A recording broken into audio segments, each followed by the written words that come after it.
Hello everyone, you're welcome to my channel. This is Word for Word Talk. I hope you had a wonderful day, having a wonderful day or a wonderful evening. Please, if you have not subscribed to our channel, do please subscribe, like, share, click the notification button so when we're on, you will be notified. Oh my world. Have you watched the election, UK election? If you haven't, please just the video.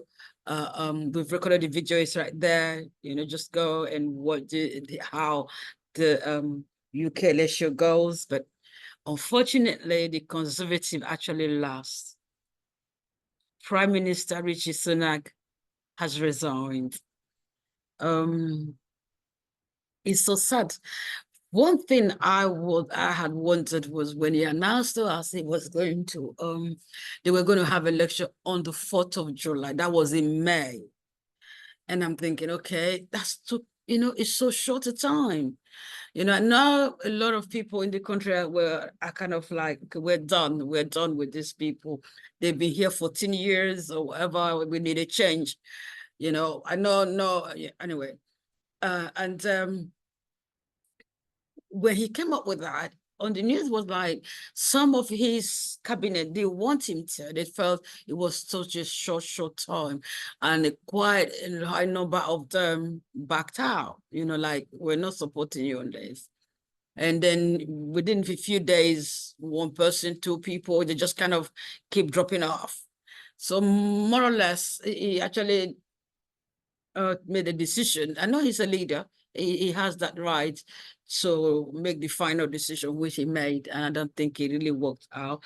I still wonder if he had put the election date like October, November, something of that nature, December, whatever, if it would have made any difference. I still wonder about that. But personally, deep within me, I think it wouldn't have made any difference because of the way the Labour Party won. Keir Starmer is now the Prime Minister of the United Kingdom. He's not the Prime Minister. So and you're wondering, I think for him, he just felt like, what? If I wait till November or October, we're still not going to win. So let's just get rid of this. Let's deal with it and move on. I'm done. I'm tired. I'm going to move on from here. I'm going to make a decision. We're going in. We win, fine. We don't win, it's okay. I'm done. So there's no need waiting till October, November, whatever time they might have in mind for him to put the date of the general election on. It wouldn't have made any difference. I believe that was right deep within him. So he just chose the earliest day to deal with this and move on with his life. So let's watch his speech.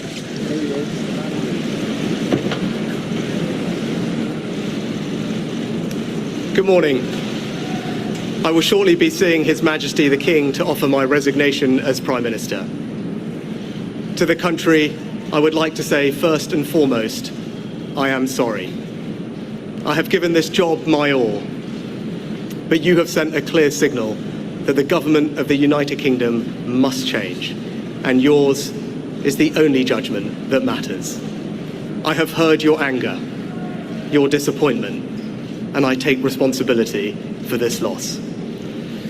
To all the Conservative candidates and campaigners who worked tirelessly but without success, I am sorry that we could not deliver what your efforts deserved.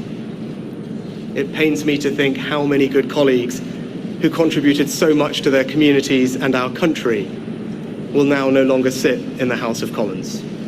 I thank them for their hard work and their service.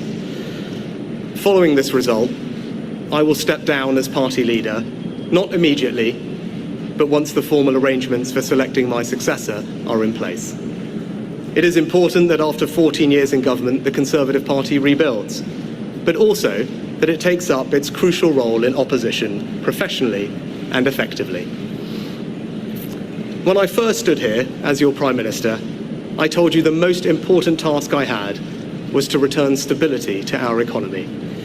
Inflation is back to target, mortgage rates are falling, and growth has returned. We have enhanced our standing in the world, rebuilding relations with allies, leading global efforts to support Ukraine, and becoming the home of new generation of transformative technologies. And our United Kingdom is stronger too, with the Windsor Framework, devolution restored in Northern Ireland, and our union strengthened. I'm proud of those achievements. I believe this country is safer, stronger, and more secure than it was 20 months ago. And it is more prosperous, fairer, and resilient than it was in 2010. Whilst he has been my political opponent, Sir Keir Starmer will shortly become our Prime Minister. In this job, his successes will be all our successors, and I wish him and his family well. Whatever our disagreements in this campaign, he is a decent, public-spirited man who I respect. He and his family deserve the very best of our understanding as they make the huge transition to their new lives behind this door, and as he grapples with this most demanding of jobs in an increasingly unstable world. I'd like to thank my colleagues, my cabinet, the civil service, especially here in Downing Street, the team at Chequers, my staff, CCHQ, but most of all, I'd like to express my gratitude to my wife Akshata and our beautiful daughters. I can never thank them enough for the sacrifices they have made so that I might serve our country. One of the most remarkable things about Britain is just how unremarkable it is that 2 generations after my grandparents came here with little, I could become Prime Minister, and that I could watch my 2 young daughters light Diwali candles on the steps in Downing Street. We must hold true to that idea of who we are, that vision of kindness, decency, and tolerance that has always been the British way. This is a difficult day, at the end of a number of difficult days. But I leave this job honoured to have been your Prime Minister.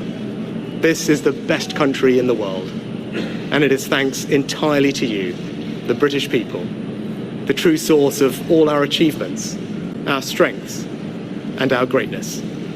Thank you.